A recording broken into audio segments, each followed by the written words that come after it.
thought I'd take you all on a little walk today. Nice day for a little walk. Yeah, this is kind of where it all started for me. This is like the start of my running route, pretty much, right here.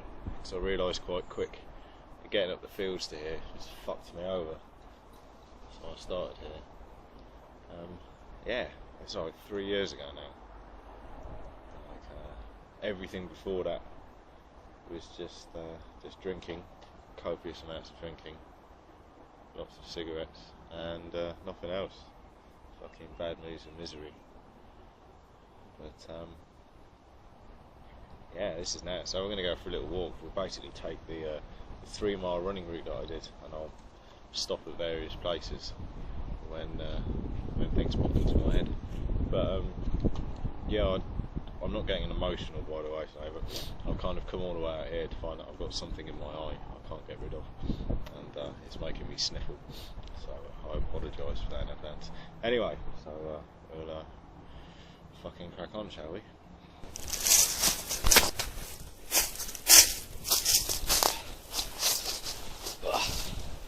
So yeah, we're in the woods, as you can tell.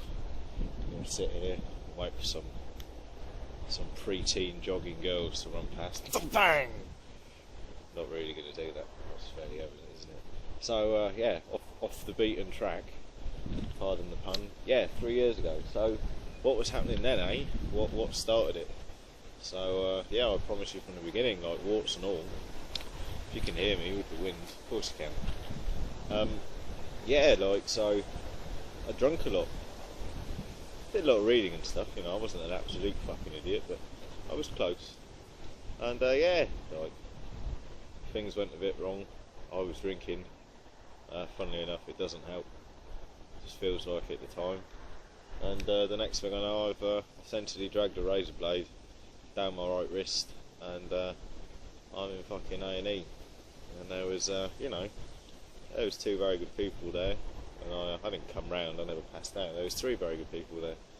And yeah, it's kind of sad because it took that, and then it took all of this for me to be able to sit here now with, there's no ego, there's a little bit of ego, of course there is, but mainly just pride that kind of, you know, it's taken me the best part of 30 years to be able to go, you know, you're alright. There was so much, there's a lot of self-loathing going on, and a lot of created issues. Where they stem from is now obvious to me. I don't want to get into it because I upset quite a few people if I do, but you know, the things we do have has huge effects on people later on in life, and you know, we should rein that shit in, you know, if we're going to be responsible adults for children, not to give too much away. But no, it's cool. Like so yeah. So this is the woodland bit, and enclosed, lots of trees. It's winter, a lot of the trees are dead. So like, I thought we'd get the miserable shit out of the way, and the next time you see me, we kind of we open up into a bit more of an expanse, and hopefully a little brighter conversation. But yeah, we'll see you over there. So this is about a mile into the run. It probably took me about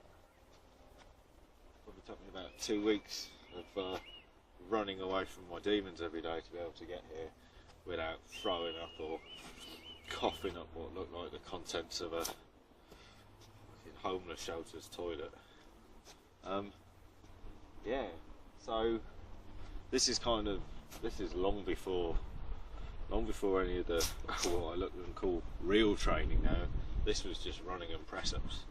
You know, Krav Maga hadn't happened. Obviously, because that hadn't happened, nothing else had happened because that was the first. But I don't know. Not weird to be here. I'm not going to pretend this is some weird spiritual experience for me. I just thought you might quite like to see it. I mean, one thing it does illustrate pretty clearly, which I'm glad has just popped into my head because I was about to move on, having not fucking covered the reason I stayed here, was I suppose when you're in the shit of things, especially if you're drinking to get fucking annihilated and escape every day. It doesn't matter. All this doesn't matter. I think you can probably only see the skyline, but there's fields and stuff. But you know, when you're in the throes of it all and you're not doing anything, it doesn't exist. It doesn't exist to you. The last thing you're going to do is take the time out of your day to like come to a place like this. It ceases to exist. You know, when you're in the throes of shit, it is, you know, really is shit. There's no point getting fucking creative about it. But like, this is here, you know, and to go from accident and emergency, tearful, I don't want to live anymore, to just plodding along here with an awkward jog, you know, during the day, fucking red kites and lambs and that kind of thing. You know, the contrast is huge, and it's just, you know, basically illustrated very wonderfully by Wickham today, I guess, especially now it's cold, is you just see people and they're doing this, especially during the daytime, because, you know, they're out because they don't work, you know, the pubs are open, you know, they look like they're in so much pain. And funnily enough, in the, you know, there's another 2 miles to walk it, I'm not going to see any of those people walking around here.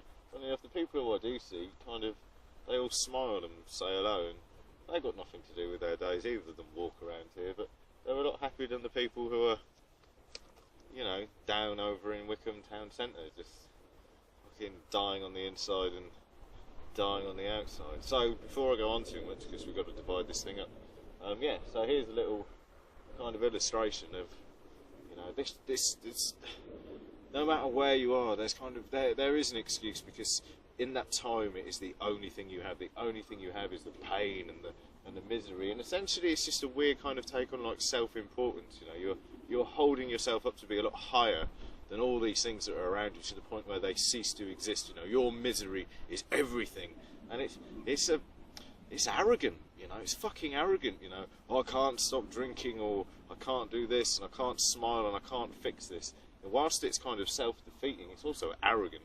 You know, you are lost inside your head, you refuse to get out of it, you are the most important thing. It's kind of bullshit. So, like, before we leave here, like, this is, as I say, kind of like, the wood's just finished over there. So you come out here, and like, it opens up, and it was always quite spiritual for me when it happened. So before I go, I'll take the camera, and you can have a little look. There we go. That's the woods over there. And then you, yeah, this just kind of opens up to you. Now, what's annoying is, if I can get that sun out of the way, yeah, there we go. They're all sheep, those little white things over there. Pretty futile. We could go see the sheep in a bit. We'll go see the sheep in a bit. That'll be funny, won't it? Ha ha ha! Get some sheep. And then yeah, so we're gonna go in that direction and see what happens.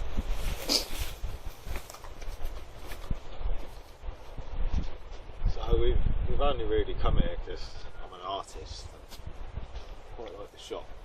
This was, I'd only get here kind of like a month into running, I guess. And this was like this was the sprint.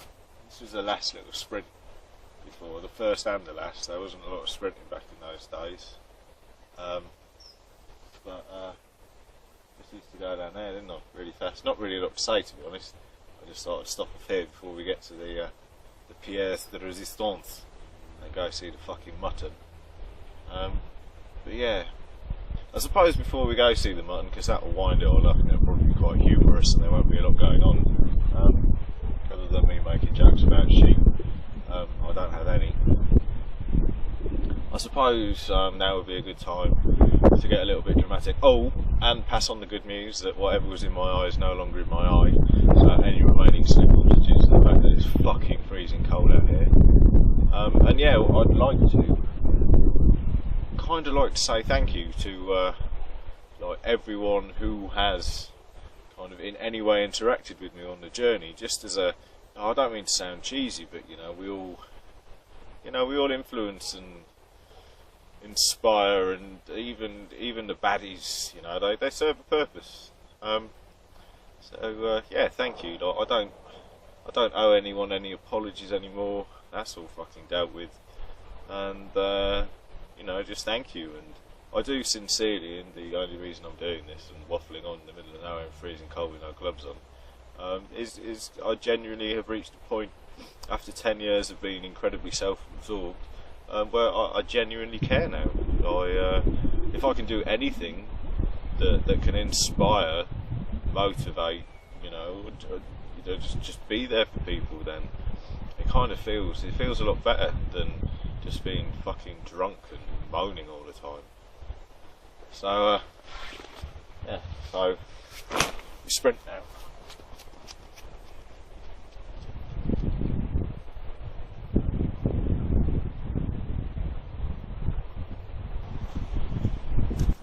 So I had a little bit of a problem getting the sheep behind me, and what I've had to do is scale a fence that strictly says don't scale, use the fence for public access to get into the field behind me with all the sheep.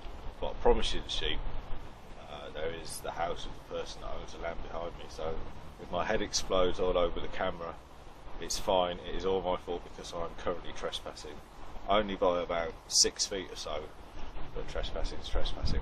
So I'm going to fuck off as soon as possible because I don't want to upset anyone. Kind of covered that before there.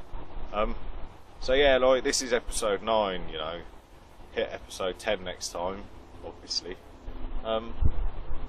I just kind of like, I'd like to hand it over to you guys a little bit, because, you know, there's stuff that I don't know that you know, and there's stuff that I know that you don't know and want to know, and it would be good to kind of bounce off, you know.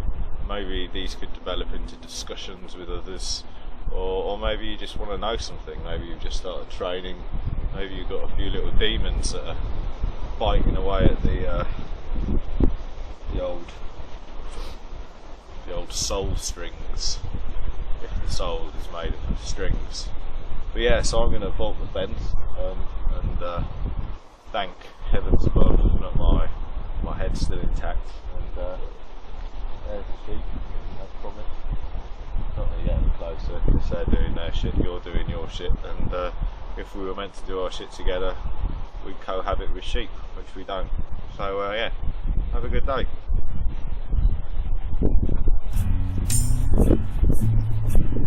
I say I can't shake this feeling from my mind. Oh, I said I can't shake this feeling from my mind. Oh, I can't run away. I can't go nowhere. I guess this feeling is coming with me to the grave.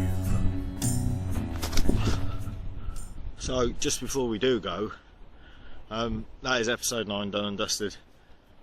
Episode 10 to probably episode 19, I'm fucking covered in mud, idiot. You know, a little bit short and snappy, see? We kind of covered for the time being. You know, you kind of get where I'm coming from now. So we're going to be doing things like episode 10 promises to finally show, announce to the world, give away one of the most amazing, mind-blowing exercises of all time, invented by me. It's called the Panama push-up. Yeah, so episode 10 will be the Panama push-up. We will be all over that, and you guys can fucking take that shit to a floor space near you and look like the man. But yeah, until then, I need to go shopping and get some food. I haven't eaten enough today, and yeah, thank you all again. Like the previously mentioned thank you, like the thank you.